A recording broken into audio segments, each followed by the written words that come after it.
This is a war that should have never happened. It's a war the Russians tried repeatedly to settle on terms that were very, very beneficial to Ukraine and us. The major thing they wanted was for us to keep NATO out of the Ukraine.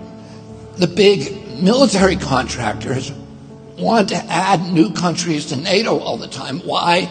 Because then that country has to conform its military purchases to NATO weapon specifications, which means certain companies, Northrop Grumman, Raytheon, General Dynamics, Boeing, and Lockheed, get a trapped market. In March of 2022, we committed $113 billion. Just to give you an example, we could have built a home for almost every homeless person in this country. We then committed another $24 billion since then, 2 months ago, and now President Biden is asking for another $60 billion. But the big expenses are going to come after the war, when we have to rebuild all the things that we destroyed. Mitch McConnell was asked, can we really afford to spend $113 billion to Ukraine? He said, don't worry. It's not really going to Ukraine. It's going to American defense manufacturers. So he just admitted it's a money laundering scheme.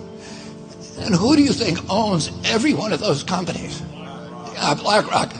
Ukraine has to put all of its government-owned assets up for sale to multinational corporations, including all of its agricultural land, the biggest single asset in Europe. In Ukraine, there's been 1,000 years of war fought over that land. It's the richest farmland in the world. It's the breadbasket of Europe. 500,000 kids almost, Ukrainian kids, have died to keep that land as part of Ukraine. They almost certainly didn't know about this loan condition.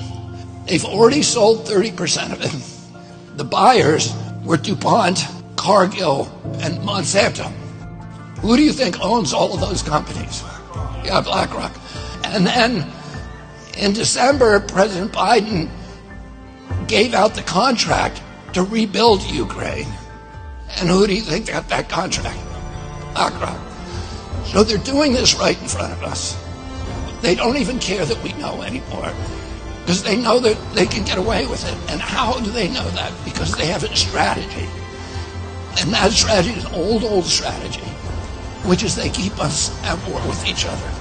They keep us hating on each other. They keep the Republicans and Democrats fighting each other, black against white, and all these divisions that they sow.